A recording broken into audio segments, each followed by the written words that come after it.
محترم سامعین، اللہ تبارک و تعالی نے روزہ رکھنے کا حکم دیا ہے۔ نمبر 2، اس روزے کے اندر تمام کے تمام اعمال کرنے کا حکم دیا ہے۔ اس میں ایک عمل یہ ہے کہ اللہ کے رسول نے اس کے بارے میں کثرت سے کرنے کا حکم دیا، جس کو استغفار کہا جاتا ہے۔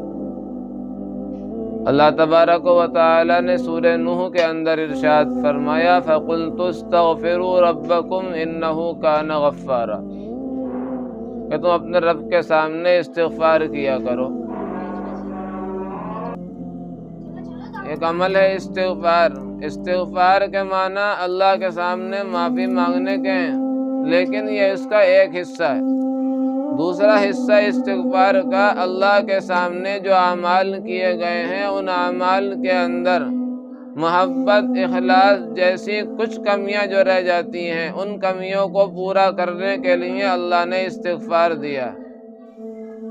آقا علیہ السلام نے ارشاد فرمایا کہ میں اللہ کے سامنے روزانہ 70 مرتبہ استغفار کرتا ہوں۔ ایک روایت میں 100 مرتبہ کا تذکرہ ہے، تیسری روایت کے اندر کثرت سے استغفار ہے۔ آقا علیہ السلام نے خود فرمایا کہ رمضان میں استغفار کی کثرت کیا کرو۔ کیوں؟ اس لیے کہ بندے کو استغفار کے بغیر چارہ ہی کوئی نہیں ہے۔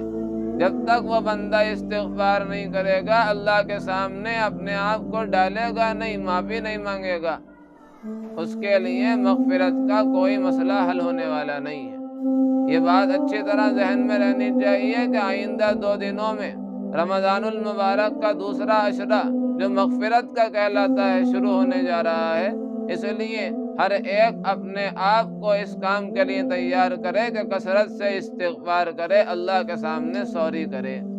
سوری کرنے کا طریقہ وہی ہوا کرتا ہے کہ انتہا درجے کی عاجزی، لجاجت، اللہ کے سامنے تواضع اور انکساری، اپنے آپ کو لے جا کر کے اللہ کے سامنے ڈال دینا کہ اللہ مجھے معاف کر دیجیے۔ یہ تو اس طریقہ ہوگا تو استغفار کیا جائے گا۔ اور کثرت کیسے ہوگی؟